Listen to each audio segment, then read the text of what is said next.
Good day. My name is Mark Justin Agnes from BSCP3A, and ang napili ko pong type ng circuit or na switching is power switching.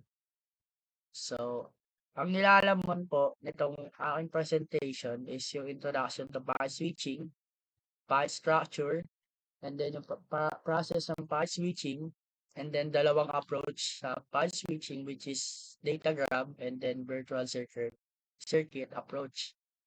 And then sa last neto is yung comparison, which is yung summary ng dalawa. And then kung ano yung advantages nila. So, let's start. So, ano nga ba ang path switching?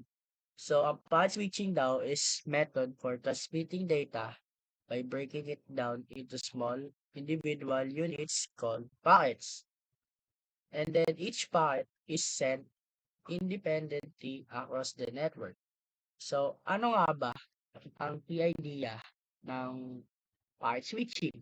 So, ang key idea ng packet switching is the message is not sent as one continuous stream. So, naka-independent, magkaiwalay, di ba? But rather it's separate, manageable chunks. So, inaintulad siya sa malaking shipping ng large piece of furniture. Kunwari, yung upuan is naka-deliver siya by parts. Okay? Kasi hindi siya kasya dun sa papasukan ng isang bahay. So, na-deliver siya by parts in multiple box. And then, bali sa loob na lang ng bahay, doon na lang siya i-assemble as upuan. And then, bawat box is naka-label siya kung anong parts. And then, paano siya i-address. So, bakit nga ba ito mahalaga? Dahil ito ang foundation ng modern internet na ginagamit natin ngayon. So, packet structure. So, ano nga ba ang nilalaman ng packet? Diba? Ang packet daw, each packet is self-contained and holds the information needed to reach its destination. So, ang data ng packet daw is yung pinaka-chunk ng message. And then yung header, which is may dalawang header, contains critical information for routing and reassembly. Ang una is the source and destination ng IP address to know where the packets came from and where's to be going. Siyempre, hindi ka naman pwede mag-deliver ng isang bagay na hindi mo alam saan may di-deliver tsaka kung saan galing. Diba? So, sequence number is ito is to help the receiver reorder the packets correctly upon the arrival. Dahil nga kakasabi na kanina is naka-independent siyang nagsisend pagkakaiwalay. So, meron ditong sequence number na kailangan niya pang pagsunod-sunodin para maintindihan niya yung message na sinend ng receiver. So, ano nga ba yung process ng packet switching? So, una is breaking down the message. So, the sender computer is iwalay niya, di-divide niya yung original message into small packets. Ngayon, after nun, yung independent routing, each packet travels through the network, potentially taking a different path to its destination. So, magkaiwalay, iba't ibang network kung dadaanan ng message. And then,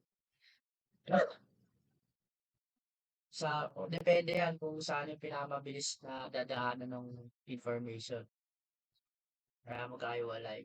Then, ito na, reassemble.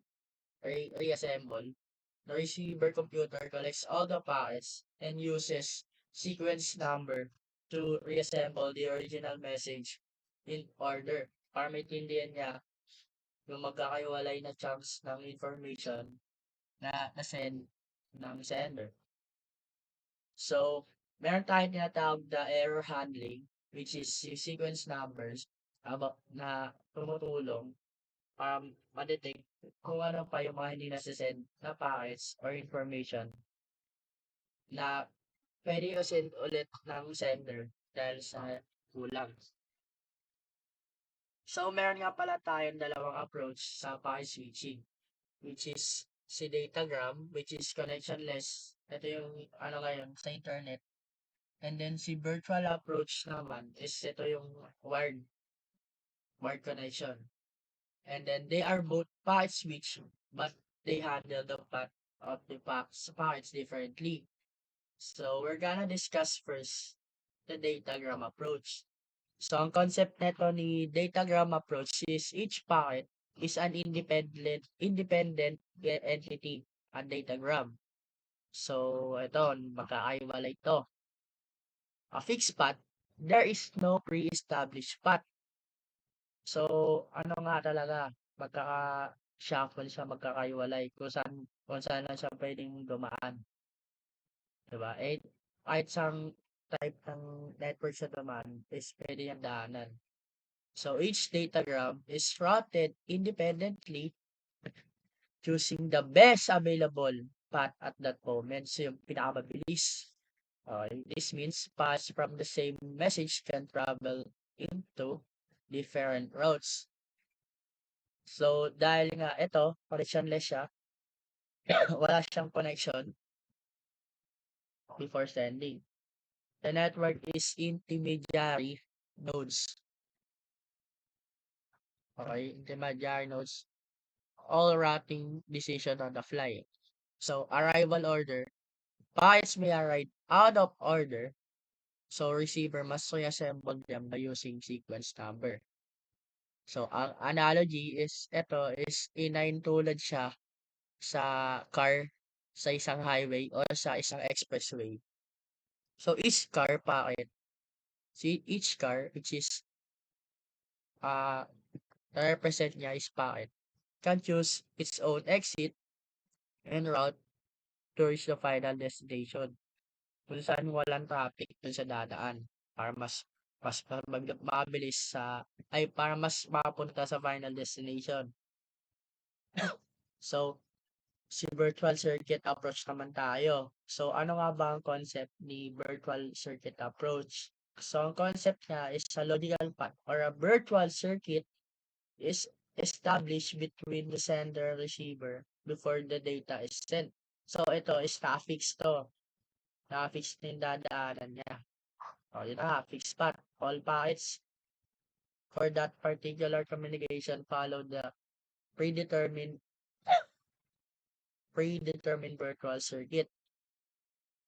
And then, connection-oriented siya. A call request packet establishes the path and a call accept packet confirms it. Yun. So, arrival order.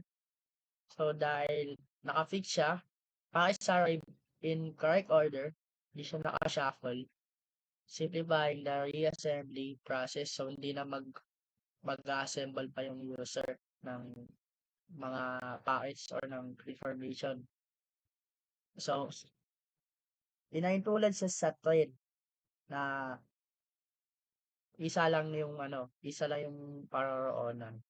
Kunwari, galing na Shaw Boulevard Station, pag pumunta yan ng Bonnie, yung mga bagon na yun is magkakasama pa din. And naka-fix by order din. Ayun.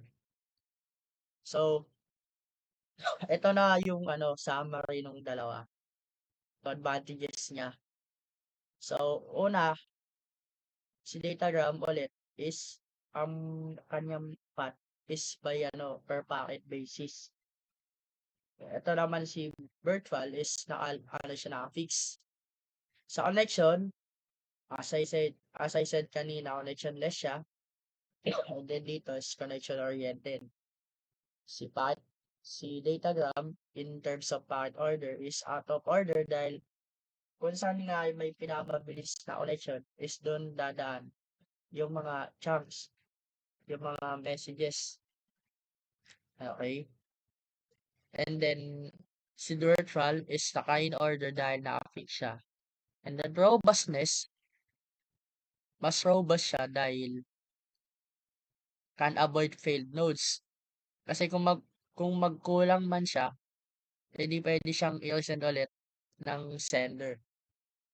Less robust Kasi 'pag nasira yung wired connection nung ano, nung dalawa na sender at receiver, well, probably mafe-fail yung pag-send. So, uulit siya ulit. So, use case, eto na yon, internet yung ginagamit natin ngayon. And then, etong si virtual circuit is X.25 na frame relay. So, that's it. That's my presentation for today. So, thank you for listening.